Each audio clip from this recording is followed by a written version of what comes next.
Bismillahirrahmanirrahim. Assalamualaikum warahmatullahi wabarakatuh.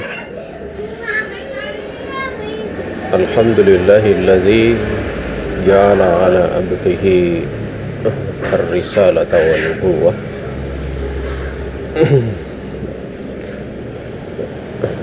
Asyhadu an la ilaha illallah wahdahu la syarika lah wa asyhadu anna Muhammadan abduhu wa rasuluh. Allahumma salli wa sallim wa barik ala nabiyil karim nabiyina Muhammadin wa ala alihi wa sahbihi wa man walah wa man tabi'ahum bi ihsan ila yaumil qiyamah. Beserta kamu yang dirahmati Allah Subhanahu wa taala, di sore ini kita akan kembali melanjutkan bahasan dari kitab Fiqhus Sunnah Lin-Nisa, dan kita akan menginjak pada pembahasan pasal umurunda tangkudul wudu'a, jadi berbagai perkara yang tidak membatalkan wudu. Dan sekali lagi kami tekankan bahwa kita menggunakan kitab ini, jadi kita tidak istilahnya menggunakan pembahasan berdasarkan kitab-kitab yang lain, kecuali ditambahkan pada sebagian kecil saja, andaikan kemudian menimbulkan iskal, sehingga kita berpaku pada kitab yang sudah disepakati, yaitu Fiqhus Sunnah Lin-Nisa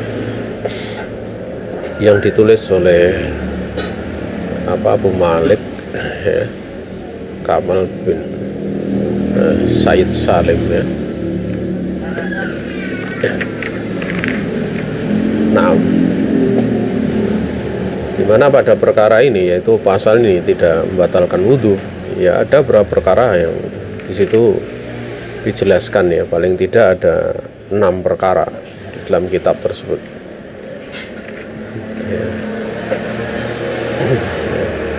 Beliau menyebutkan ukhtil muslimah, hunaki umurun yadunnu ba'dun nasi anaha tangkudul wudu'a wa laysat binaqidatin inda tahqiqi.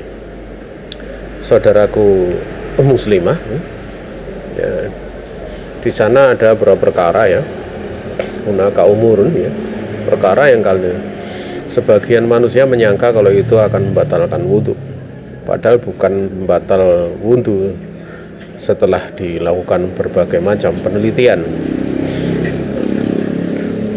Wa min dzalika, termasuk dari perkara tersebut, yaitu yang tidak membatalkan wudhu, itu yang pertama adalah lamsul mar'ati lirajul biduni hailin, yaitu menyentuh seorang wanita menyentuh lelaki, karena ini babnya untuk perempuan, seorang wanita dia menyentuh laki-laki tanpa hail, tanpa pembatas. Dimaklumi bahwa bersentuhan dengan wanita itu sesuatu yang diharamkan, dan sesuatu yang diharamkan dengan membatalkan itu dua perkara yang berbeda, karena membatalkan sebuah ibadah itu berkaitan dengan hukum wad'i namanya. Batal dan tidaknya sebuah ibadah, sah dan tidaknya sebuah ibadah, itu kalau dalam usul fikih namanya hukum wad'i, Tetapi kalau perkara itu haram, makruh, atau mubah, atau wajib, atau perintah,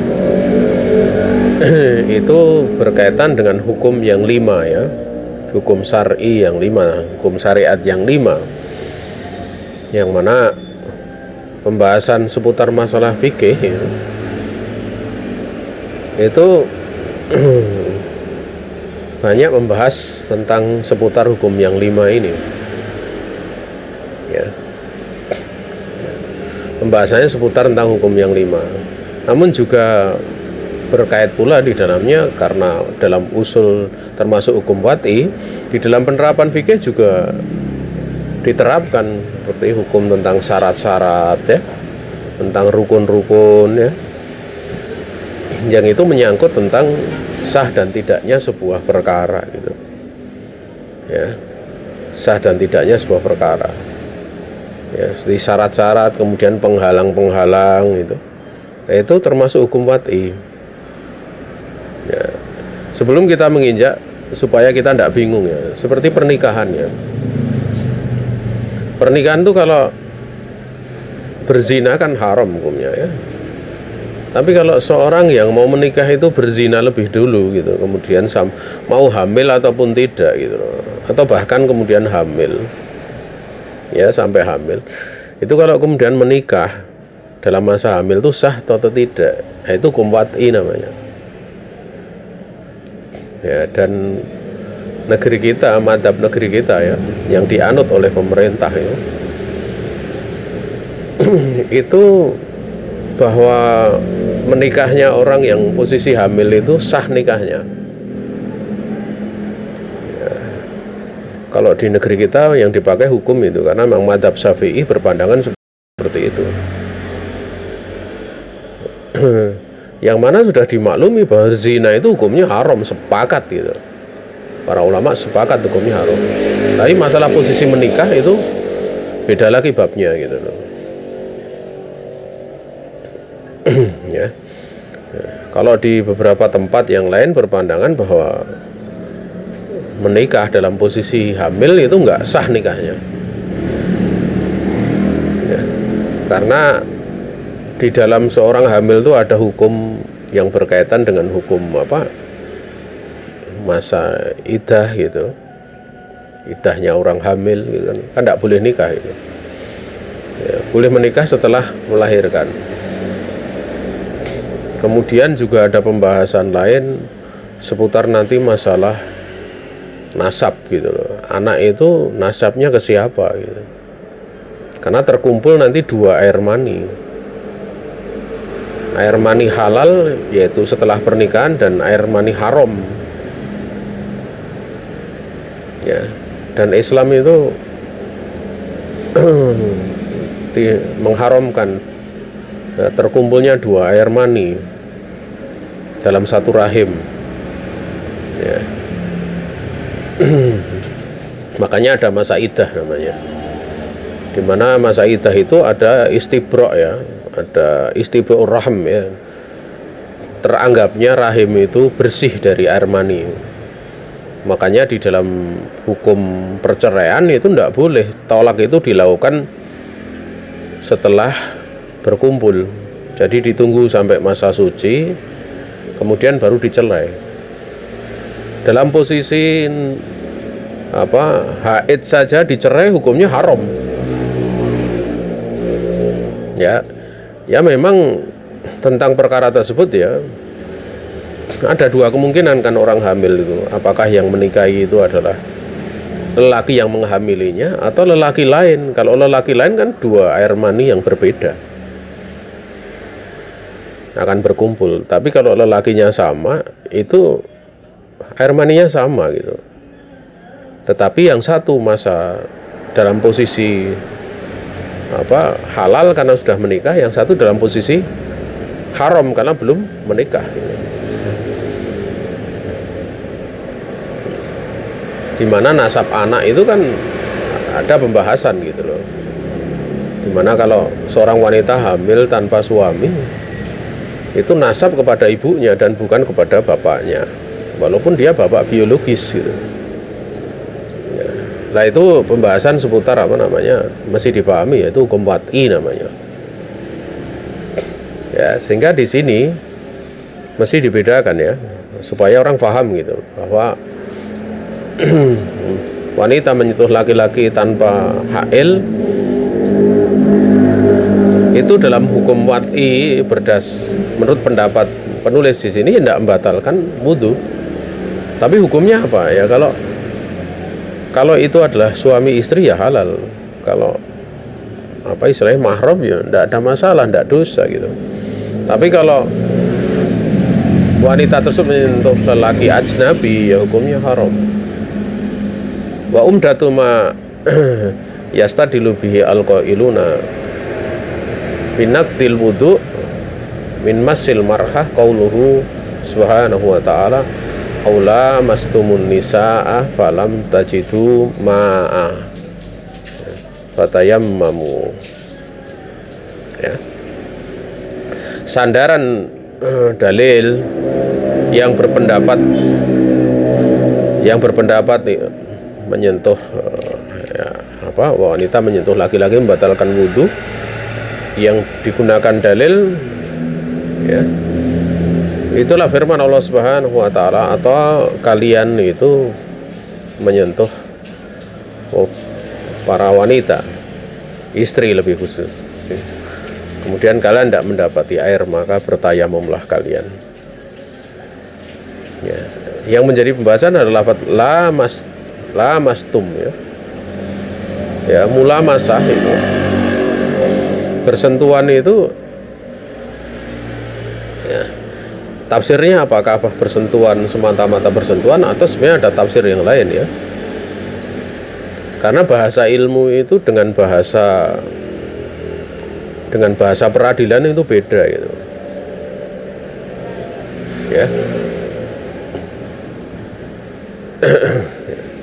Kalau bahasa ilmu itu terkadang dengan bahasa hakikat itu, dengan kadang pakai bahasa majas gitu, kadang seperti itu, kadang pakai makna hisi, kadang pakai makna maknawi. Artinya kalau pakai makna hisi ya difahami menyentuh itu menyentuh, tapi kalau pakai makna maknawi, menyentuh yang dimaksud menyentuh khusus, yaitu berjima, ya. Dan itu banyak didapati di dalam, ya, dalil, ya. Seperti Nabi bersabda, al-ma'u minal ma', air itu karena air. Maksudnya al-ma' minal ma' itu adalah apa? Mandi. Al-ma' yang pertama mandi,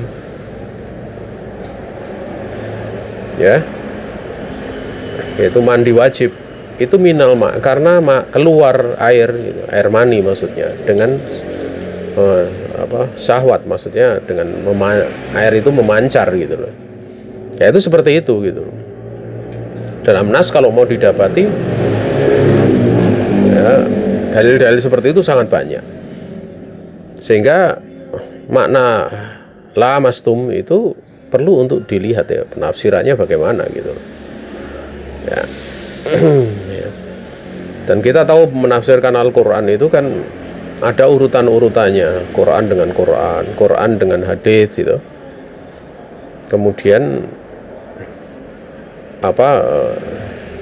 dengan asar, ya, dengan penafsiran ulama ahli tafsir, ya, ulama ahli tafsir dari para sahabat ridwanullahi alaihim ajmain, seperti Ibnu Abbas, ya, Ibnu Mas'ud, Ibnu Umar radhiyallahu taala anhum ajmain. Kemudian murid-murid mereka seperti Mujahid, ya.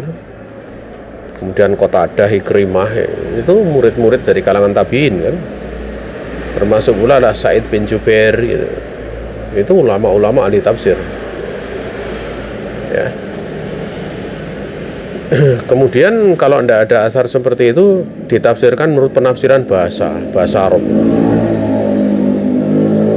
ya. Dan penafsiran bahasa Arab itu penafsiran yang terakhir, gitu, ya, penafsiran yang terakhir. Makanya kalau kadang orang menafsirkan pakai bahasa Arab langsung, itu biasanya kadang bertentangan dengan nas, ya.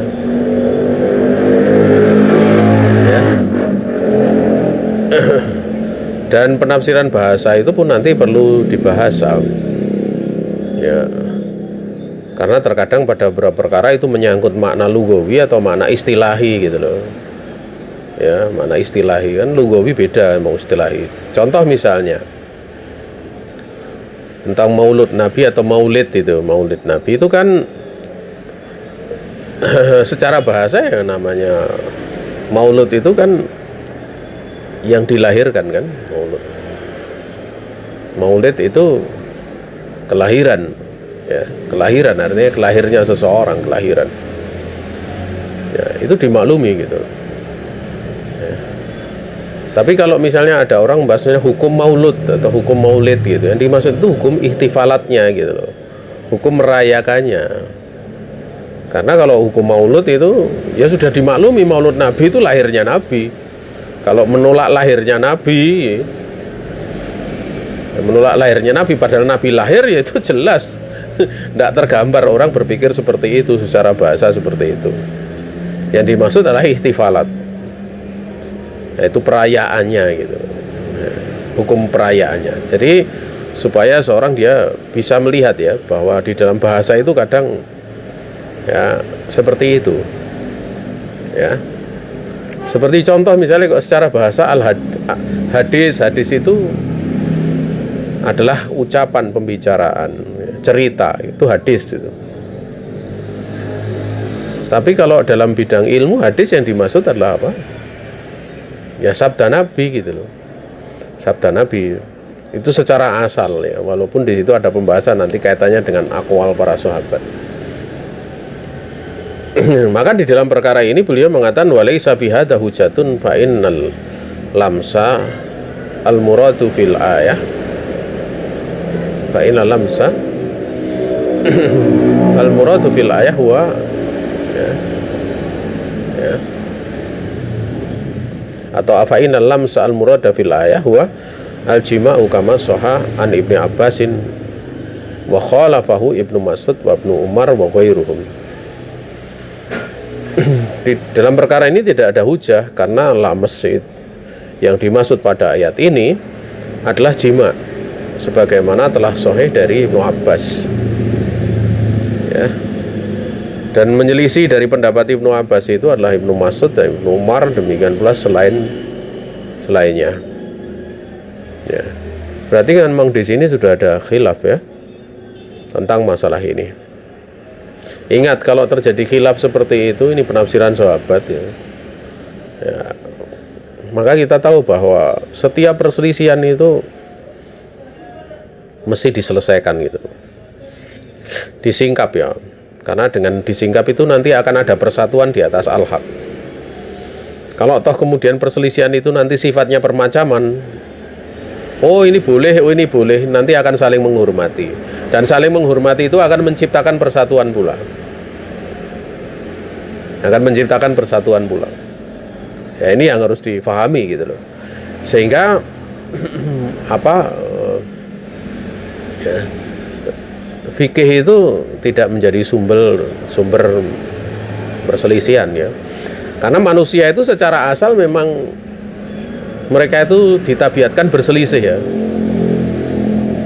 Ya, mereka terus-menerus itu senantiasa berselisih. Itu disebutkan oleh Allah dalam Al-Quran. Manusia punya sifat bertabiatnya itu berselisih ya.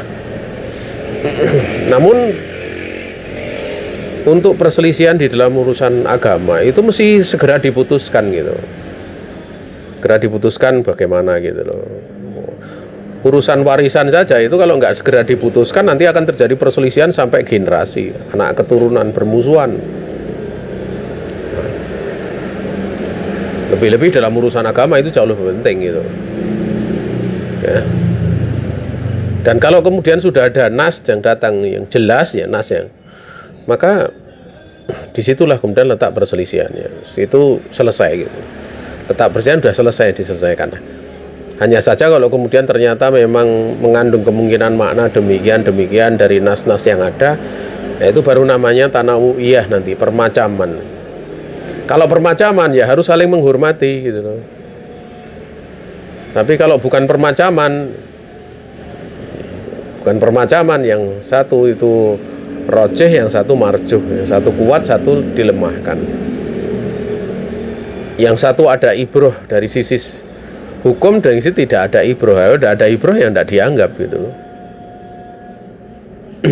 Kemudian qultu wa yu'ayyidu analam salmara'ati la yang kudu wudu'aha wala wudu'ahu mayati. Yang menguatkan bahwa wanita menyentuh itu Maksudnya menyentuh laki-laki tidak membatalkan wudhu wanita itu, dan juga tidak membatalkan wudhu yang disentuh. Itu berikut ini. Yang pertama, hadis Aisyah radhiyallahu ta'ala anha qalat faqattu Rasulullah alaihi salatu wasallam laidratan minal firas faltamastuhu fawaqatu yadi ala batni qadamaihi wa huwa fil masjid wa huma mansubatani wa huwa yaqul Allahumma inni a'udzu biridhaka min sakhatik. Al hadis, ya. Ini dikeluarkan oleh Imam Muslim, Abu Dawud dan Tirmidzi serta selainnya. Yaitu hadis ibunda kita Aisyah radhiyallahu ta'ala anha, beliau berkata, aku mencari Rasulullah alaihi salatu wasallam. Fakoda itu kehilangan. Biasanya kalau kehilangan kemudian dicari. Kalau orang kehilangan tapi nggak mencari, itu menyelisih daripada kehilangan. Kalau dia, kamu kehilangan apa? Kehilangan uang. Kemudian dia santai-santai nggak mencari, itu bukan masuk kategori merasa kehilangan. Nah, makanya tafakut itu menginspeksi. Misalnya kayak pasukan diinspeksi, ada yang tidak datang, itu namanya tafakut. Dan Nabi biasa tafakut, ya.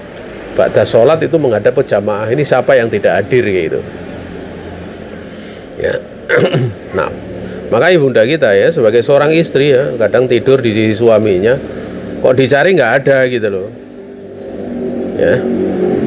Bahkan sampai pernah suatu saat Nabi itu malam-malam bangun tidur langsung ke kuburan Baqi. Dikiranya ibunda Aisyah itu kan nanti pergi ke rumah istri yang lain itu. Maka ibunda Aisyah kemudian ikut bangun itu. Bangun kemudian diikuti Nabi. Tapi ternyata tidak ke istrinya, ke rumah istri lain, ya, tapi pergi ke kuburan Baqi, boleh berdoa malam-malam itu. Kemudian setelah Nabi mendoakan ahlul Baqi, ya, penghuni Baqi, kuburan Baqi, Nabi balik. Ibunda Aisyah takut ketahuan kan, akhirnya berjalannya dipercepat sehingga cepat sampai rumah. Begitu sampai rumah, yang namanya orang tergesa-gesa itu kan nafasnya tersenggal-senggal. Nabi tahu gitu, kalau dia baru saja diikuti oleh istrinya. Itu namanya tafakut, merasa kehilangan, ya. Maka di situ beliau mengatakan faqatu Rasulullah alaihi salatu wasallam lailatan, suatu malam saya kehilangan Rasulullah alaihi salatu wasallam minal firas, dari tempat tidurnya.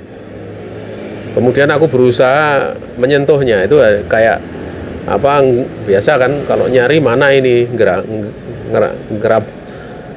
grepe itu mana kok enggak ada gitu kan.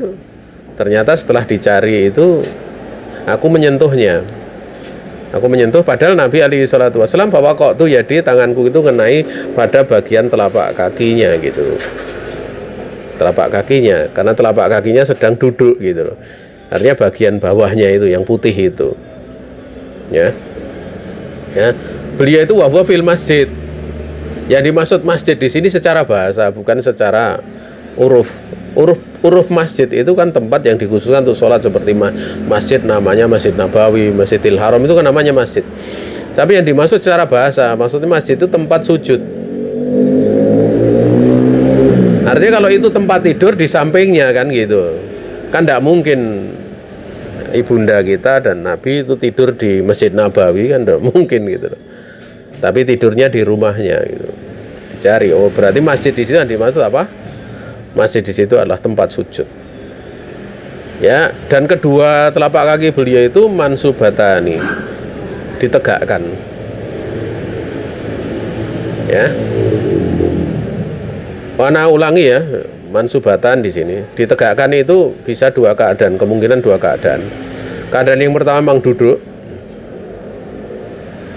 Ya. Duduk seperti duduk di antara dua sujud, ya, duduk tahiyat awal atau tahiyat akhir, namanya duduk, sehingga bisa disentuh kedua telapak kakinya. Tetapi kalau dikatakan kedua telapak kakinya itu bisa disentuh semua, itu kan biasanya kalau tahiyat akhir itu kan dimaklumi, ya, atau tahiyat awal kan bagian pantat menduduki bagian telapak kaki yang kiri gitu loh, sehingga itu dimungkinkan bukan duduk, tapi yang paling mungkin adalah dalam kondisi sujud. Ya, beliau berdoa Allahumma inni a'udzu biridhaka min sakhatik. Wahai Allah, sungguhnya hamba mohon perlindungan dengan keridhaanmu dari kemurkaanmu. Ya. Sehingga dari situ nampak beliau berdoa dengan doa ini. Beliau berdoa dengan doa ini. Dan doanya itu sampai ibunda kita mendengar ya, itu berarti dikeraskan. Berarti kalau dikeraskan itu babnya adalah untuk mengajari manusia. Karena Nabi alaihi salatu wasallam itu pernah ya sholat duhur atau asar itu keraskan bacaannya juga pernah. Beliau pernah membaca istiftah dikeraskan juga pernah. Beliau membaca basmalah yaitu Bismillahirrahmanirrahim di dalam mengimami sholat jahriyah itu pernah beliau keraskan di hadapan beberapa sahabat. Tetapi pada waktu beliau mengimami manusia di Masjid Nabawi, beliau tidak mengeraskannya. Beliau langsung membuka dengan seperti riwayat Imam Bukhari, membuka dengan Alhamdulillahirabbil alamin. Tidak dikeraskan. Tapi di riwayat yang lain, di riwayat Daruqutni, hadisnya sahih semua gitu. Itu beliau mengeraskan. Ya. Sahabat yang mendengar itu saya sak ya antara dua sahabat, antara sahabat Abu Hurairah dengan sahabat Anas bin Malik. Dan sahabat yang meriwayatkan sampai bersumpah ya, sampai bersumpah bahwa aku adalah orang yang paling mengetahui tentang bacaan beliau. Ya.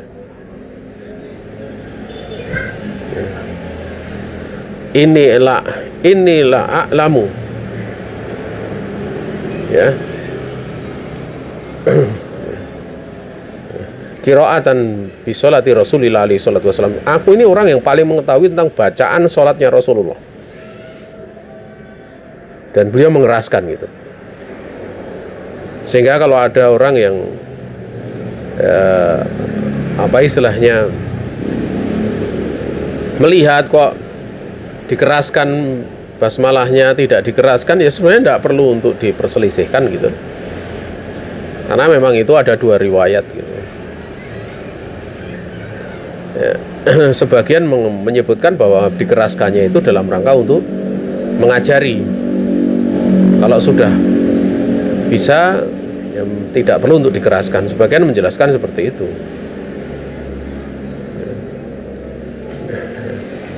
Wallahu ta'ala alam. Ya. Sehingga doa ini dikeraskan ya. Allahumma inni a'udzu biridhaka min sakhatik.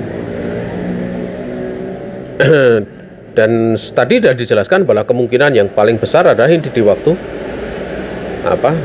Di waktu sujud gitu.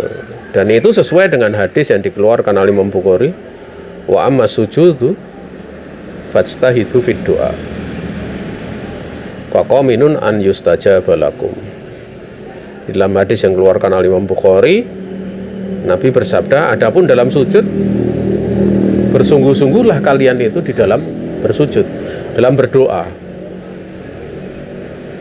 Karena waktu sujud itu adalah waktu atau keadaan yang lebih pantas untuk diijabahi doa kalian. Sehingga dengan doa ini. Tapi ada sebagian yang menyebutkan bahwa ini doa diucapkan pada saat tahiyat akhir. Karena memang Nabi alaihi salatu wasallam mengajari ya pada sebagian sahabat untuk berdoa sebelum salam. Selain daripada doa minta perlindungan yang 4 itu. Ya. Seperti doa yang diajarkan kepada Abu Bakar As-Siddiq ya. Dan juga kepada yang lainnya sebelum salam. Jadi dimungkinkan sebelum salam ya. Tapi yang menjadi masalah kan tadi dua telapak kakinya kok disentuh oleh ibunda kita Aisyah itu. Padahal kalau dalam tahiyat itu kan, kalau tahiyat akhir kan dimaklumi. Terlepas dari perbedaan pendapat apakah kalau sholatnya 2 rakaat tawarruk atau iftiros ya. Itu kan ada perbedaan pendapat. Kalau andaikan iftiros pun yaitu seperti duduk tahiyat awal untuk 2 rakaat seperti pendapat sebagian ulama itu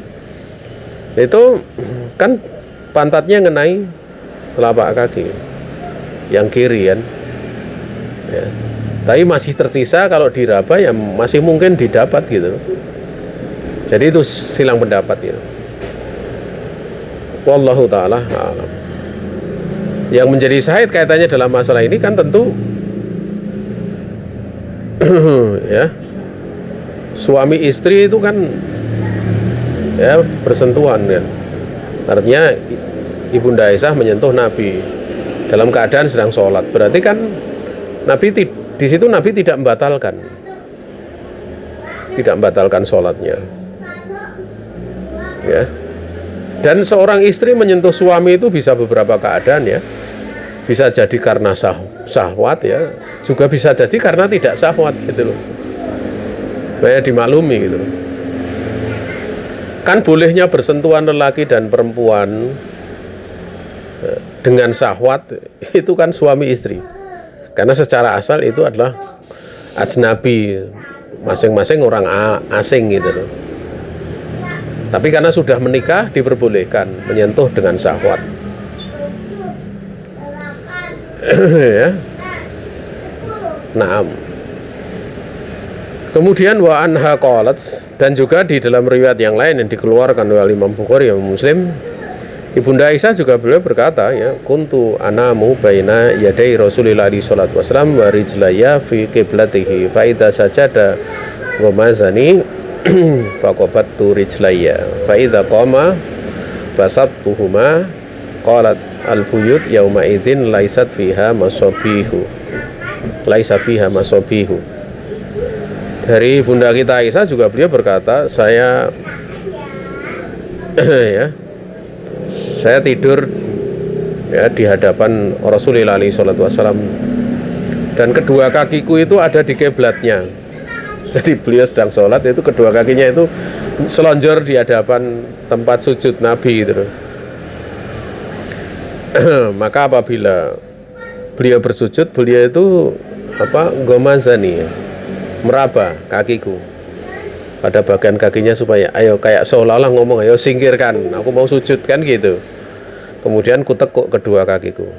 Kalau beliau itu berdiri, aku selonjorkan lagi kedua kakiku. Dan beliau mengatakan rumah waktu itu tidak ada, rumah-rumah yang ada di kota Madinah waktu itu tidak ada lampunya, sehingga Nabi mesti menyentuh gitu loh ya. Nah, ini dari yang pertama Ibunda kita Aisyah menyentuh, ini justru Nabi yang menyentuh dan tidak membatalkan sholatnya, tidak membatalkan wudunya gitu loh ya. Hadis inilah yang dijadikan alasan oleh Ibunda kita Aisyah ya, bahwa tatkala Abu Hurairah meriwayatkan bahwa yang lewatnya wanita kemudian anjing ya, itu bisa membatalkan wudu ya. Dan satu lagi itu yang membatalkan wudu, maka Ibunda Aisyah marah itu. Beliau menyampaikan hadis ini gitu. Karena dianggap itu menyamakan wanita dengan anjing gitu. Ya. Tapi yang benarnya bahwa memang Nabi menyampaikan hadis tersebut yang sahih tersebut Abu Hurairah ya. Dan disebutkannya itu membatalkan kalau lewat di depan orang sholat wanita itu berkaitan dengan apa?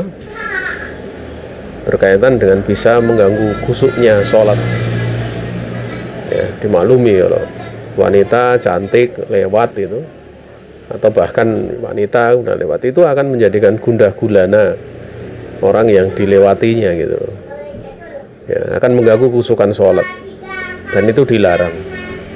Artinya itu akan menjadi sebab batalnya sholat orang yang dilewati wanita di depannya.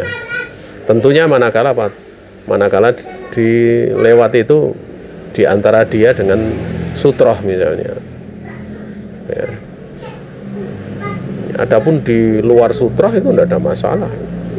Sutroh itu pembatas. Kemudian mu'alif kitab ini mengatakan fafil haditha ini anak Nabi alaihi salatu wassalam lamasa Aisyah radhiyallahu ta'ala anha wa ma hadza atamma salatahu fa hadza dalilun ala anna lamsa la yanqudu wa huwa madhabu Abi Hanifah. Di dalam dua hadis ini bahasanya Nabi alaihi salatu wassalam menyentuh ibunda kita Aisyah bersamaan dengan ini, tetap beliau Nabi alaihi salatu wassalam menyempurnakan sholatnya. Dan ini merupakan dalil bahwa menyentuh ya, laki-laki ataupun perempuan itu sebaliknya itu tidaklah membatalkan wudu. Dan ini madhab dari Abu Hanifah. Ya, madhab dari Abu Hanifah. Ya. Seperti ini ya, kadang timbul pertanyaan ya, kalau ada orang sudah pakai pendapat madhab Syafi'i, kok juga memakai madhabnya Abu Hanifah gitu loh. Berarti itu madhabnya campur-campur kan gitu. Kadang ada orang berkata seperti itu. Ya kalau misalnya di tempat kita ya, madhab Syafi'i itu yang masyhur, hukum wanita itu membuka wajah itu hukumnya haram menurut pendapat masyhur di kalangan madhab Syafi'i. Bahkan mata yang ditampakkan itu satu gitu loh di kitab-kitab madhab Syafi'i. Memang ada sebagian Syafi'iyah belakangan itu yang berpandangan tidak dengan pendapat itu ya, tapi kalau dari kitab-kitab awal dari madhab Syafi'i nampak mereka mewajibkan untuk bercadar itu sampai wajib hukumnya wajib. Sementara yang tidak mewajibkan itu justru madhab Hanafi gitu. Berarti di Indonesia itu ya walaupun menyatakan madhab Syafi'i tapi madhabnya campur-campur, nggak seperti itu cara berpikirnya ya. Karena yang dimaksud madhab campur-campur itu lebih ke usuli gitu loh. Artinya usulnya madhab Syafi'i sama usul fikihnya madhab Hambali itu beda. Lah ini yang tidak boleh dicampur-campur usulnya itu. Contoh, saya kasih contoh. Misalnya satu madhab itu berpandangan bahwa secara usul berpandangan bahwa asal perintah itu sunat. Yang satu berpandangan kalau asal perintah itu hukumnya wajib. Sehingga kalau datang perintah apapun secara usul pertama kali diterapkan wajib sampai ada dalil yang memalingkan dari wajibnya. Kalau yang satu mengatakan sunat sampai ada dalil yang memalingkan dari sunatnya mau menjadi wajib ya, itu harus ada dalil lain. Nah itu cara berhujah gitu. Kaifiyah di dalam istinbat dalil itu yang tidak boleh dicampur-campur. Adapun hasil fikihnya itu bisa beda-beda ya. Nah makanya seorang dia bermadhab punya madhab ya, itu tidak menghalangi kalau kemudian dia mengambil pembahasan dari madhab lain tatkala dalilnya jelas sesuai dengan kaidah madhabnya, itu tidak ada masalah. Dan imam madhab sendiri juga sudah mencontohkan bagaimana mereka berubah dari satu pendapat ke pendapat lain. Bahkan pernah ya Imam Ahmad bin Hambal pada waktu belajar kepada Imam Syafi'i itu kan dimaklumi fikihnya ya mengikuti Imam Syafi'i kan, banyak mengikuti. Beliau menyatakan aku ikut guruku demikian, seperti itu. Tapi suatu saat beliau pernah mendengar dialog antara Imam Syafi'i dengan Raja' bin Rahawai. Dan di situ di dalam berhujah itu sisi kekuatan hujah dari Raja' bin Rahawai itu lebih kuat. Maka Imam Ahmad bin Hambal kemudian berubah pendapatnya. Yang sebelumnya mengikuti gurunya Imam Syafi'i kemudian berpindah mengikuti Raja' bin Rahawai dalam satu masalah. Namun yang sangat menakjubkan, di belakang hari Raja' bin Rahawai itu walaupun sudah di dalam diskusi itu memenangkan ya, lebih kuat pendapatnya dibandingkan pendapat Imam Syafi'i. Di belakang hari Raja' bin Rahawai kemudian ikut pendapat Imam Syafi'i. Bisa jadi karena riwayat yang digunakan oleh beliau itu di belakang hari beliau melihat derajatnya lemah, mungkin juga bisa. Akhirnya berpindah kepada pendapat Imam ya Syafi'i. Naam ya. Lah kadang ada yang berpendapat itu tidak ada pendapatnya di kalangan madhab gitu kadang itu. Aneh gitu. Seperti pendapat mengatakan jilbab tidak wajib itu tidak ada di 4 madhab, tidak ada gitu loh. Mau madhab Maliki, Syafi'i, kemudian Hanafi, Hambali itu tidak ada gitu loh. Sehingga terkadang itu menimbulkan polemik ya. Bahkan itu kan menyelisih ijma ya. Yang repotnya kan dia berbicara sebenarnya bukan bidang ilmunya kan. Karena kalau bicara hukum itu kan kembalinya kepada ahli fikih ya, bukan kepada ahli tafsir gitu. Bukan kepada ahli tafsir. Lah kalau dia ahli tafsir ya cukup menafsirkan Al-Qur'an selesai. Kalau bicara hukum ya kembali kepada ahli fikih gitu. Makanya kadang aneh gitu. Dan kadang kalau dikritik malah justru suruh untuk menghormati pendapat ini. Pendapat ini menyelisih ijma kok dihormati. Itu gimana? Yang menyelisih ijma itu nah. Apalagi kalau orang tersebut menyatakan dia pengikut Syafi'i, kan aneh. Ya. Ya. Mengatakan tidak wajib. Yang seperti itu kok laris gitu kadang. Ya. Dan itu bukan ranah perbedaan pendapat. Kalau saya mengatakan tidak wajib itu bukan ranah perbedaan, tapi ranah apa? Ranah menyelisih ijma. Ranah menyelisih ijma itu ranah menyempal dari jamaah kaum muslimin. Ranah menyempal. Dalam pendapat itu menyempal dari jamaah kaum muslimin. Dan kita tahu menyelisih ijma itu termasuk dari bentuk kesesatan ya. Dari bentuk kesesatan. Sebagaimana Allah menyebutkan wa may yushaqiqir rasula min ba'di ma tabayyana lahul huda wa yattabi' ghayra sabilil mu'minina nuwallihi ma tawalla wa nuslihi jahannam wa sa'at masira. Barang siapa yang dia menentang Rasul. Pada lafaz menentang Rasul ini lihat kalimat setelahnya. Wa yattabi' ghayra sabilil mu'minin, dan dia mengikuti jalan selain daripada orang-orang yang beriman. Orang-orang beriman sudah sepakat dalam satu perkara, dia kemudian menyelisih. Dia mengikuti jalan selain orang-orang yang beriman. Maka ancaman Allah nuwallihi ma tawalla. Ana ulangi wa yattabi' ghayra sabilil mu'minina. Atau sebelumnya tadi wa may yushaqiqir rasula min ba'di ma tabayyana lahul huda. Barang siapa yang dia menentang Rasul setelah datang kepadanya itu penjelasan ya, setelah petunjuk itu datang ya, setelah jelas baginya petunjuk, kemudian dia mengikuti jalan orang-orang selain beriman, selain dari orang-orang yang beriman, maka kata Allah nuwallihi matawalla, kami akan permainkan dia di dalam apa yang hawanya itu bermain-main di dalamnya. Tidak cuma itu, wa nuslihi jahannam, ya kami akan masukkan dalam neraka. Wasaat masiro, dan neraka itu sejelek-jelek tempat. Maka menyelisih ijma itu bukan perkara ringan ya. Makanya syarat orang beristihad itu salah satunya itu dia mengetahui nasih mansukh dan mengetahui letak-letak ijma.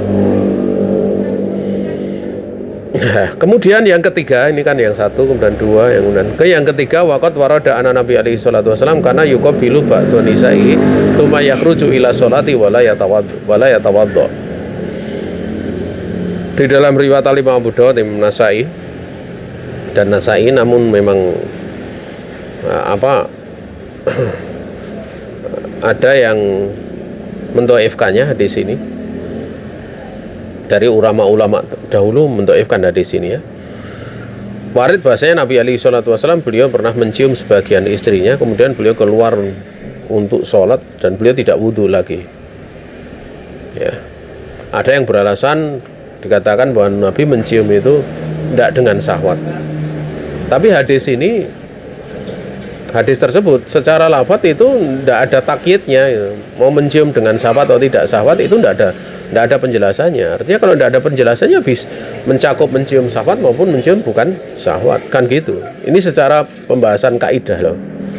Dari secara usulnya demikian. Kita memperlakukan dalil seperti itu. Kalau dikatakan yang maksud itu tanpa syahwat, itu sudah istihadi namanya. Sudah kemungkinan ini, yaitu istihad dari orang yang berpendapat. Ya. Kemudian watambihun laisa makna anal mar'at lamsal mar'ati lirajul la yanqudul wudu annahu yajuzu lil mar'ati anta Musa wa tusafihar rajula al ajnabiyya anha fa in hadza haramun kama sayati. Namun perlu diketahui bahwa bukan maknanya bahwa wanita menyentuh lelaki tidak membatalkan wudhu itu kemudian artinya boleh bagi wanita untuk menyentuh, untuk bersalaman kepada lelaki asing, ya. Bukan maknanya seperti itu, bukan makna itu menunjukkan berarti boleh, itu tidak seperti itu. Sebenarnya perkara ini tetap hukumnya haram, menyentuh laki-laki perempuan tanpa mahram, lelaki perempuan yang bukan mahram, bukan tanpa mahram, bukan mahram itu, ya. Itu tetap hukumnya haram, sebagaimana akan datang penjelasannya. Nanti akan datang penjelasannya. Ya. Wahakata.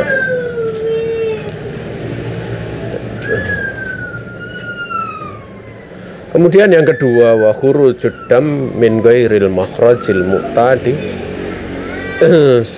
sawaun kana bi jurhin au hijamatin wa sawaun kana qalilan au katsiran. Keluarnya darah selain dari tempat biasa keluarnya darah. Ya, maksudnya bukan dari kemaluan, ya. Sama saja karena luka, dengan sebab karena berbekam, sama saja darahnya sedikit ataupun banyak. Ya, ini juga silang pendapat, ya. Kalau di kalangan para sahabat sudah silang pendapat, ya. Ada yang mengatakan kalau darahnya banyak membatalkan, darahnya sedikit tidak membatalkan. Maksudnya bukan darah haid ini. Kalau darah haid jelas sepakat para ulama sepakat bahwa wudhu keluar darah haid ya batal gitu loh wudhunya, sholatnya juga batal. Ya, yang menjadi khilaf kalau dia di tengah sholat kemudian dia keluar darah haid, itu dia nanti mengkodok sholatnya pada waktu suci atau tidak. Ini yang terjadi khilaf. Tapi kalau pembatalnya itu sepakat para ulama, ya. Akhrajal Bukhari ta'liqan wa wasalahu Ibnu Abi Syaibah bisanatin sahihin anil Hasan al-Basri qala mazalal muslimuna yusalluna fi jirahatihim wa qala al-Bukhari wa asara Ibnu Umar radhiyallahu ta'ala anhuma basratan wa kharaja minha adamu falam yatawadda wa akhrajahu Malik fil Muwatta bi sanatin sahihin anna Umar shalla wa jurhuhu yab'uthu daman wa usiba, itu bisa dibaca wajar hahu, ya, wa usiba ibadu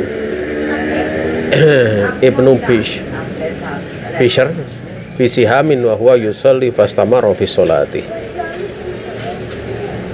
Telah mengeluarkan Al-Imam Bukhari telah mengeluarkan hadis dengan ditaklik, ya.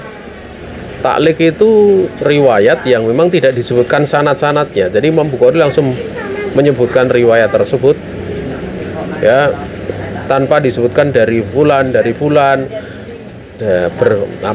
fulan mengatakan demikian, telah mengkabarkan pada kami, kepada saya ini tidak disebutkan, langsung disebutkan bunyi hadisnya gitu.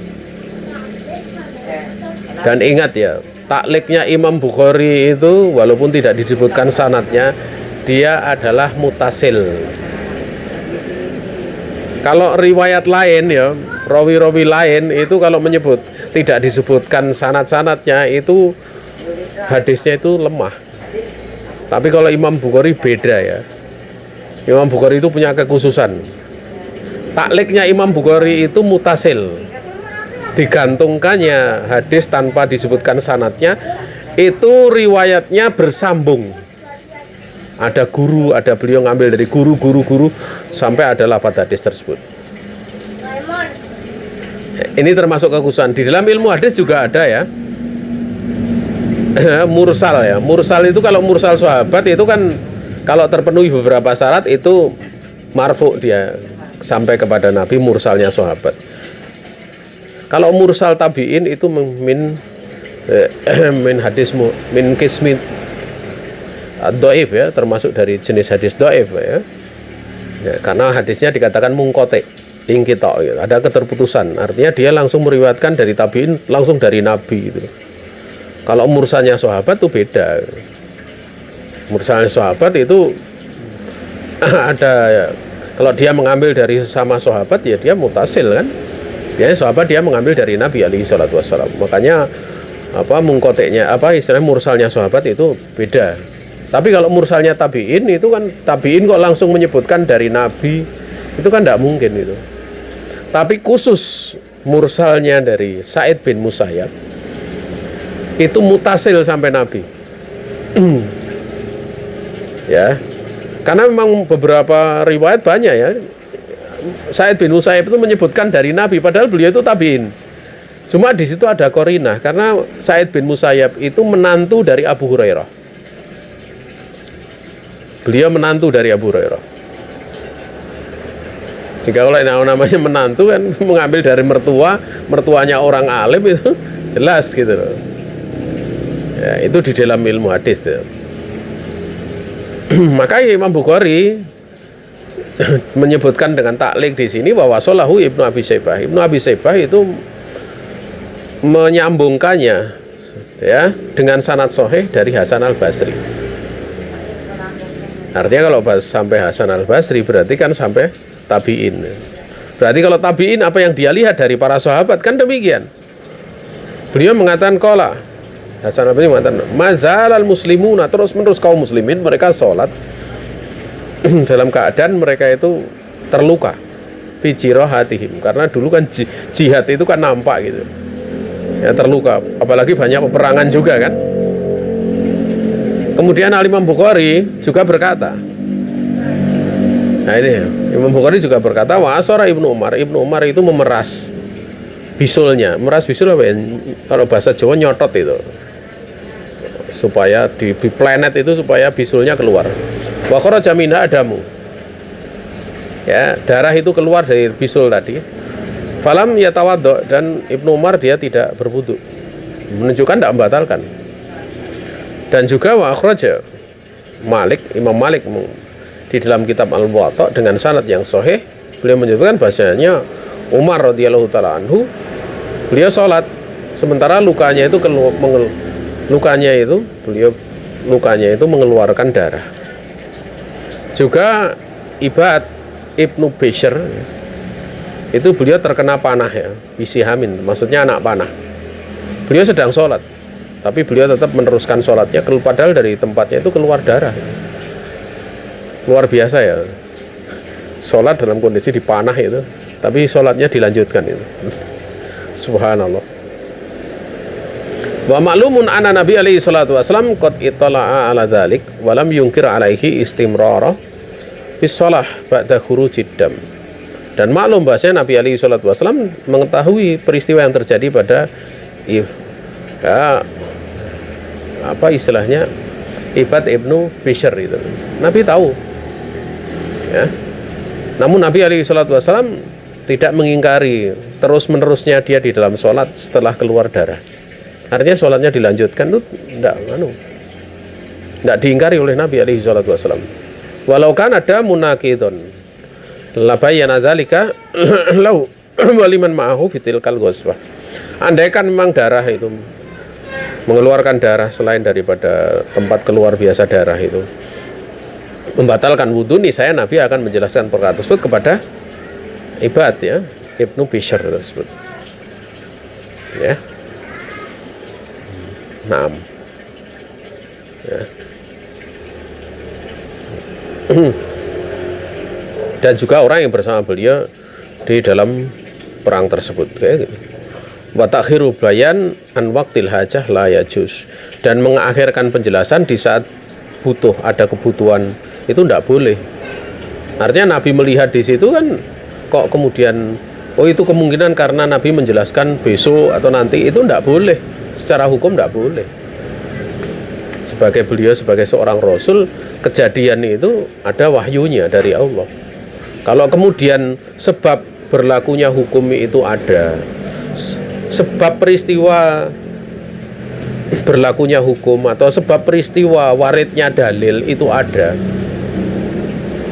ya, dan tidak ada penghalang. Di situ Nabi tidak melihat, Nabi tidak mengetahui, Nabi terlewat, itu kan semua mustahil semua pada diri Nabi terjadi. Artinya penghalangnya tidak ada, sebabnya ada, penghalangnya tidak ada. Tetapi kok Nabi nggak menyampaikan gitu loh. Nabi nggak menjelaskan, berarti itu menunjukkan bolehnya. Artinya menunjukkan itu bukan pembatal wudhu gitu loh.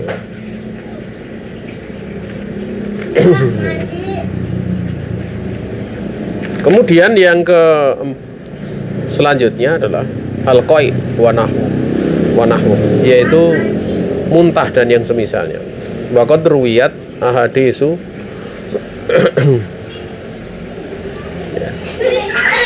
fi annahu yang kudul wudu lakinnahu dhaifatun, ya, la tasluhu lil ihtijat walidha dhahaba kasirun minal muhaqqiqin ila anal qai'a la yang kudul wudu'a wa huwa madhabu Syafi'i wa rajahu Syekhul Islam Ibnu Taimiyah fil Fatawa.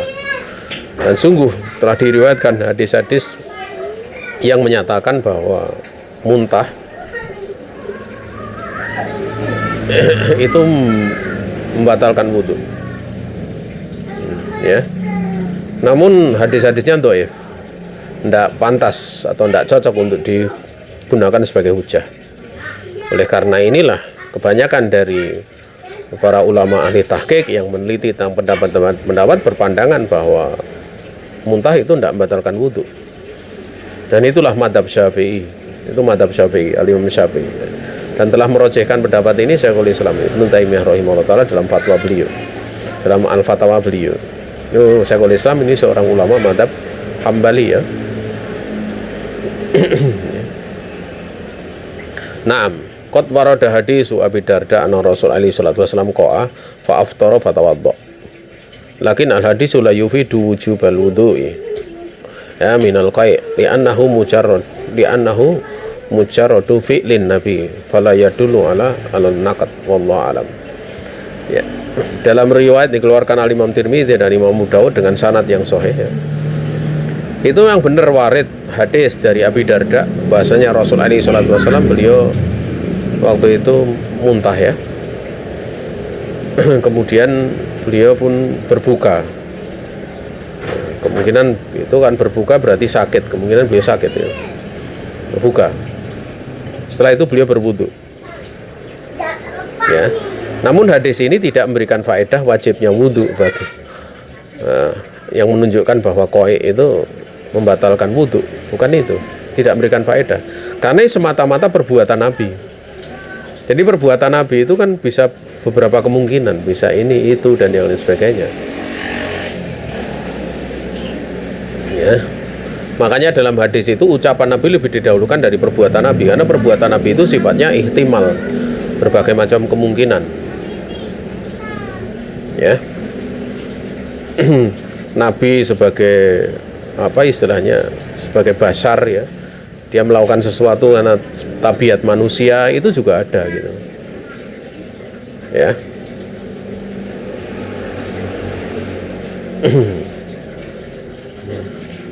Makanya kalau setiap dari perbuatan Nabi kemudian dimutlakan di dalam sebuah perkara, kemudian dikatakan sebagai sunnah, ya tidak bisa gitu. Seperti ada orang yang mengatakan, ya, karena istilahnya ini sunnah, misalnya berobat pakai bekam atau berobat pakai ini sunnah gitu. Artinya kalau sunnah dianggap sebagai sebuah ajaran, kan gitu. Itu benar pengobatan yang dilakukan oleh Nabi, tapi itu dikatakan sunnah, itu ada pembahasan lain. Sehingga kalau dikatakan sunnah, tentu kan ini menyangkut ibadah gitu. Ya. Atau sebenarnya babnya itu umum, itu bagian dari berobat, artinya tidak membatasi ibadahnya apa berobatnya seperti apa, selagi tidak haram tidak ada masalah. Dan itu yang lebih nampak. Makanya ada orang mengatakan pakai celak ya, itu sunnah Nabi. Ya perlu ditinjau apakah itu bagian dari bentuk memelihara kesehatan atau bentuk berobat ya, menjaga kesehatan dan yang dimaklumi hukumnya itu mubah seperti itu, atau sebenarnya kemudian itu sebagai sebuah ajaran Nabi. Nah ini butuh tinjauan seperti itu, diteliti. Makanya ada orang yang kadang memutlakan dengan ucapan-ucapan seperti itu, tapi tidak pada tempatnya gitu. Ya, tidak pada tempatnya. Lebih-lebih kalau dia seperti itu sambil jualan gitu. Oh, kamu beli ini sunnah Nabi gitu. Kan repot ya. Ya kalau orang-orang jualan-jualan enggak usah pakai nama Nabi lah. Enggak selayaknya. Ya.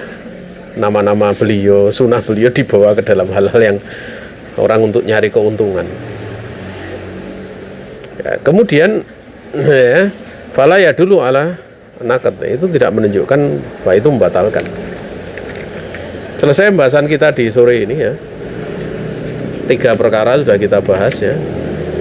Kenapa saya jelaskan mungkin agak panjang ya. Ya supaya tidak menjadikan ilmu itu nanti hilang gitu. Maksudnya hilang seperti, karena terkadang ada kitab itu nanti kalau belajar kitab itu madzhabnya campur-campur ya, ya nanti seperti itu. Maka dijelaskan tadi maksud madzhab campur-campur itu seperti apa, yang tidak diperbolehkan seperti apa, yang diperbolehkan seperti apa. Karena dengan ucapan-ucapan seperti itu kadang bisa orang bingung kemudian nggak mau belajar gitu ya. Nah, ini penting untuk dimaklumi, difahami ya. Ini saja yang bisa disampaikan. Ya, kami kembalikan waktu dan tempat kepada pembawa acara. Kalau ada pertanyaan nanti kita bisa memberikan jawaban. Wallahu taala alam.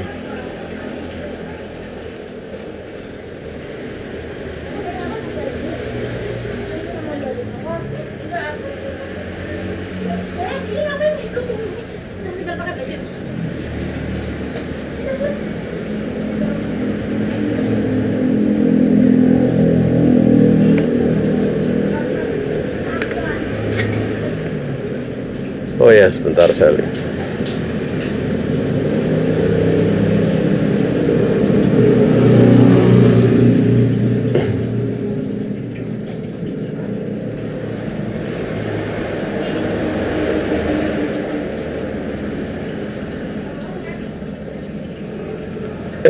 Bismillah, Assalamualaikum. Allah yusin ilaik. Afan Ustadz, saya ingin bertanya, apakah sajadah sudah cukup menjadi sutrah ketika sholat? Jazakumullah khairan. Ya. Tentang pembahasan seputar masalah sutrah ya, sutrah ini Nabi alaihi salatu wasallam menyebutkan untuk mendekat ya, waliyatnu ilaiha, dan hendaklah mereka mendekat kepadanya, atau hendaklah dia mendekat kepada sutrah. Itu dimaklumi. Dan memang ada silang pendapat di kalangan para ulama seputar masalah sutrah ya. Ada sebagian ulama berpandangan dia wajib. Ya, dan wajibnya pun ada silang pendapat lagi, ada yang mengatakan wajib di awal sholat. Ya. Adapun setelahnya itu tidak wajib. Misalnya kayak orang yang istilahnya masbuk itu ya, masbuk kemudian setelah itu meneruskan sholatnya kan tidak ada sutroh kan, itu tidak perlu nyari ke sana kemari berjalan ya. Karena riwayat yang demikian mencari berjalan, atau sahabat yang lain menjadikan punggungnya untuk dijadikan sholat orang yang jadikan sutroh oleh orang yang masbuk juga tidak didapati riwayat gitu. Makanya Syekh Utsaimin mengatakan bahwa itu menurut pendapat beliau laisa ghairu masru'in, itu enggak disyariatkan seperti itu menurut pendapat beliau. Ya. Ini pendapat yang mana yang dikatakan awalnya lah, yang dikatakan sebagai sebuah perkara yang bagi yang berpendapat awalnya wajib. Kalau bagi berpendapat wajib terus-menerus, ya dia mencari sutroh. Kalau kemudian dia tidak dapati sutroh di tengah sholat, ya. Namun ada yang berpandangan bahwa sutroh itu tidaklah wajib. Yang wajib itu adalah menjaga tempat sujud, ya, sehingga tidak dilewati. Ya, di antara dua pendapat ini yang paling kuat, antara yang mengatakan wajib di awal sholat dalam rangka untuk menjaga tempat sujud sehingga tidak ada orang lewat, dan yang kedua yang mengatakan dia ya sunat, ya, ataupun tidak wajib, ya, karena kepentingan menjaga sunat. Namun yang pertama itulah yang lebih selamat, wallahu ta'ala alam, ya.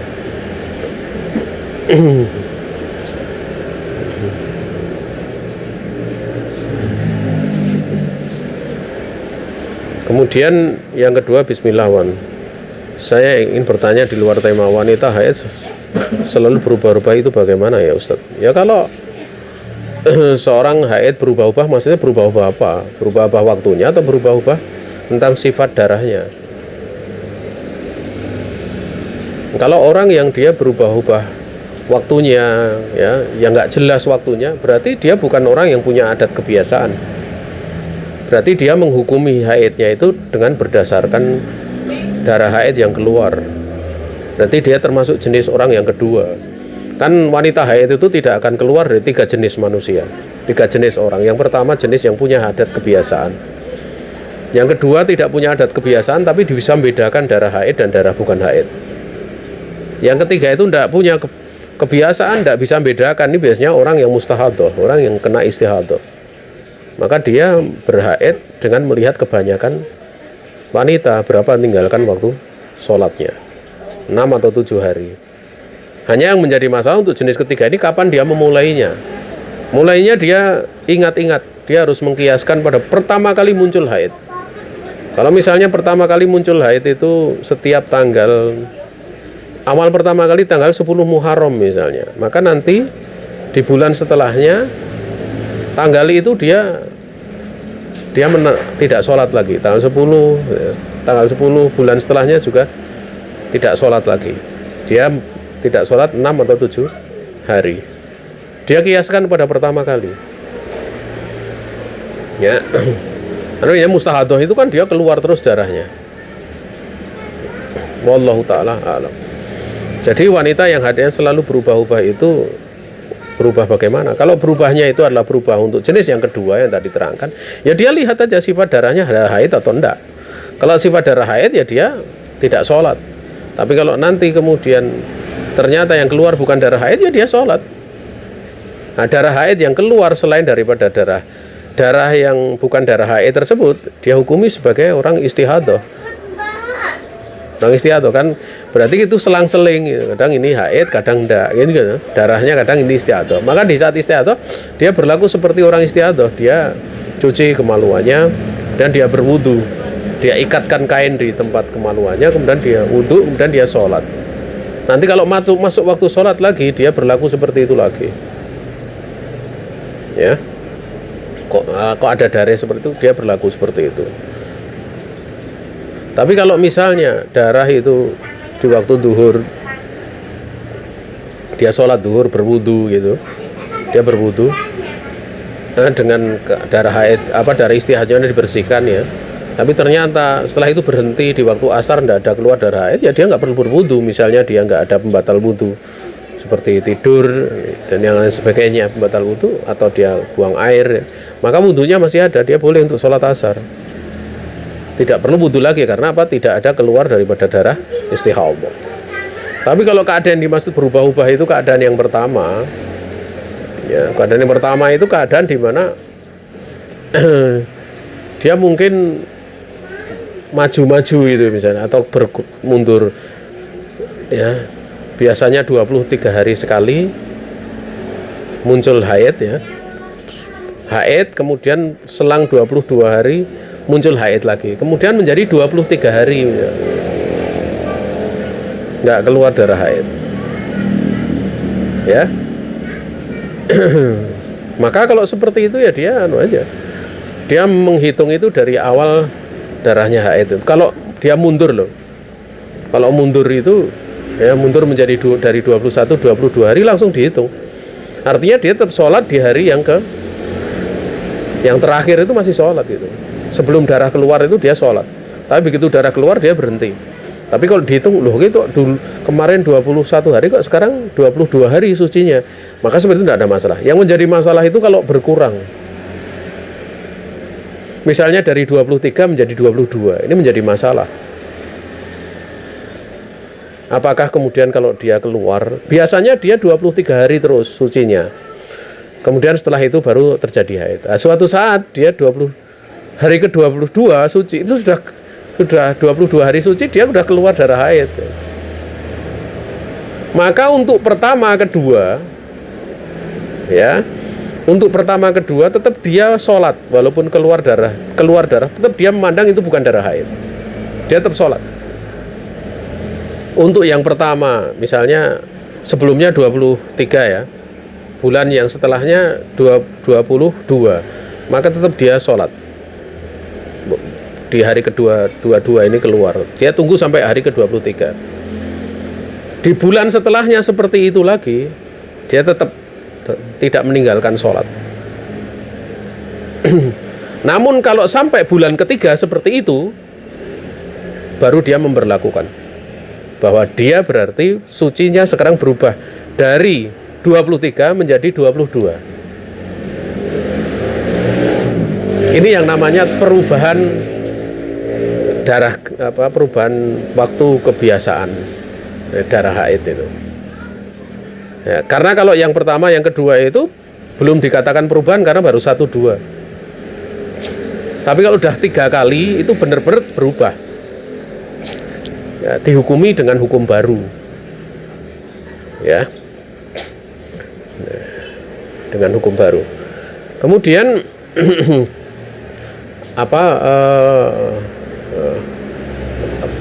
tentang yang pertama kedua berarti apakah itu haid misalnya gitu? Ya itu belum teranggap sebagai perubahan, itu termaafkan. Tapi yang ketiga ini sudah jelas, berarti memang berubah kebiasaan haidnya. Yang menjadi masalah misalnya hari pertama, bulan pertama itu berubah, tapi bulan kedua juga berubah, tapi bulan ketiga nggak berubah, balik lagi kepada 23. Ya dia menetapkan seperti awalnya 23. Nanti kalau bulan keempat kok keluar darah haid di hari ke-22 lagi, tetap menghitung sampai 1, 2, 3 tadi. Ya. Itu pertanyaannya apa, istilahnya hukum-hukumnya adalah seputar itu ya. Kemudian jumlah hari haid selalu sama, tapi tanggal haidnya berubah terus. Ya kalau tanggal haid berubah terus, tidak mungkin tidak berubah. Tidak mungkin tidak berubah. Kemungkinan kecil sekali kalau kalian berpatokan dengan tanggal. Itu gimana? Wong setiap bulan aja berubah. Kadang 30, kadang 29. Itu memungkinkan terjadi perubahan. Mau pakai bulan Islam kan sebenarnya perhitungannya pakai bulan Islam kan. Ya seperti Dzulqa'dah, Dzulhijjah gitu, kemudian Muharram, ya mesti berubah karena terkadang bulan itu 29, kadang 30. Apalagi kalau orangnya ngitungnya pakai bulan yang Samsiah gitu loh, yang Januari, Februari, ya mesti berubah. Wong Januari saja 31, Februari 28, itu kan gitu. Ya Maret kemudian 31, April 30, kan gitu. Atau kebalik ya. Januari itu 30 atau 31 ya. Ya. Iya, 31 Januari ya, 31 tanggalnya. Februarinya berapa? 29 kan, 28, 4 tahun sekali 29. Maretnya berapa? Tanggal berapa? Kan 31 April 30 hari. Kan seperti itu. Ya mesti berubah, enggak mungkin enggak berubah. Ya. Berubah. Makanya kalau kalian berpatokan dengan tanggal mesti bingung. Tapi kalau kalian hitung berapa hari haid dan berapa hari sucinya, enggak akan berpikiran pada dari sisi itu. Makanya HPL di dalam HPL itu, kalau pas hari kelahiran itu perhitungannya 9 bulan 10 hari, itu bukan dihitung dari tanggalnya, tetapi sebenarnya dari 9 bulan 10 hari itulah. Makanya nanti tanggalnya bisa berubah, ya, setiap orang bisa berubah karena yang menjadi patokan itu 9 bulan 10 hari, bukan tanggalnya. Ya. Ini harus paham masalah seperti ini ya. Jadi saya pikir dengan jumlah harinya selesai, tapi tanggal hari ini tidak ada masalah. Kira-kira itu ada pengaruh dalam hal yang lain atau tidak ya Ustaz? Tidak ada pengaruhnya. Ya, karena itu berarti orang punya kebiasaan. Sehingga cara menghitungnya tadi ya udah haidnya berapa hari, kemudian sucinya berapa hari. Habis suci, siap-siap mesti nanti keluar darah haid. Jadi jangan patokan tanggal. Ini saja yang bisa disampaikan. Kami kembalikan waktu dan tempat kepada pembawa acara.